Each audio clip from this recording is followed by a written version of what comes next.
Joseph here. This book is 179 international killer hot desert survival tricks and more. This book is clocking in at about 127 pages with a word count of about 47,000. If you live in or near a desert environment, this book will complement what you already know. You'd be smart to learn everything you can about that environment that you're living in or near. Be an expert in your particular area, I always say. This book will complement your savviness, your self-reliancy, your survivability. This book gives you real survival from the real survivors that live in desert environments.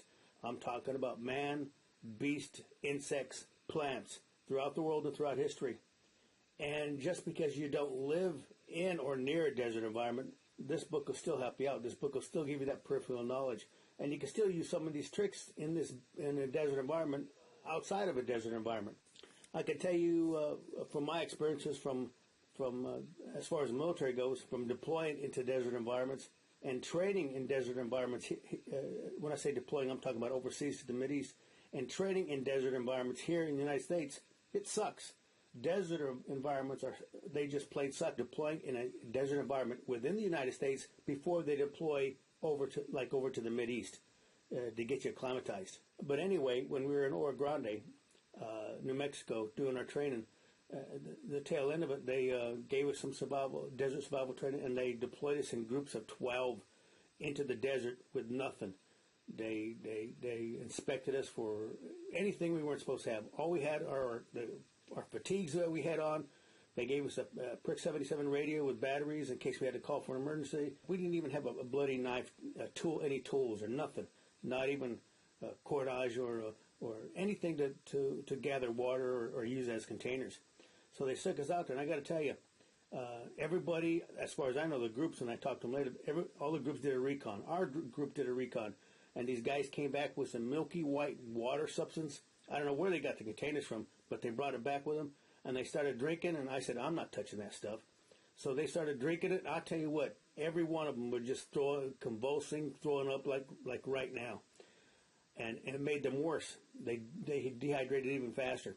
Anyway, we were out there for about a week, and I tell you what, if we'd have been out there for another few days, we'd have all been dead. No joke, we'd have all been dead. Because we got our pride, we'd be the last one to use that radio to call in for a medevac or something. They'd have found us dead. Some groups that did a recon, they got lucky. They found ample water supplies and things of this nature. Found snakes that they cut up and ate, cooked them up. But we didn't, in our area, we didn't have crap. In a few more days, we'd have died. Now, let me tell you this. Right here in the United States, when I looked this up on the internet, I couldn't believe it. In the Mojave Desert, and probably the other deserts, let me tell you about the deserts here in the United States. The Great Basin, Mojave, Sonoran, Chihuahuan, total desert mass is about 634,000 square miles. That's about almost 2.5 times the state of Texas. Almost 2.5 times the state of Texas. When I look up this data on the internet, I still couldn't believe it. To this day, as I'm taping this is September 2014. People still go out in the Mojave Desert, which covers about 25,000 square miles. People still go out there doing whatever they're doing, and some people still get lost. PRSC, Planning, Recon, Security, Control. I go over those and I civilianize them so people can use them so they don't get in trouble. Okay, they can avoid trouble in the first place and get out of trouble. For example, Planning, Recon, Security, Control, PRSC, security. Use this one. Think of 12 things that'll hurt you, kill you, cause you loss of equipment before you go out that environment. Write them down on a piece of paper. If you can't counter them, like right then and there, you don't go out. You're bored. Or you change what you're going to do when you go out there. Okay, and then do it again. Planning, Recon, Security Control. Think of 12 things that'll hurt you, kill you, cause you loss of equipment before you step one foot out that door. And counter every one of them before you leave the house. And you're good to go. Most people don't even do that. Most people just do it on a whim. They're gone. To this day, I'm amazed at how Boy Scout leadership take their Boy Scouts out in the woods.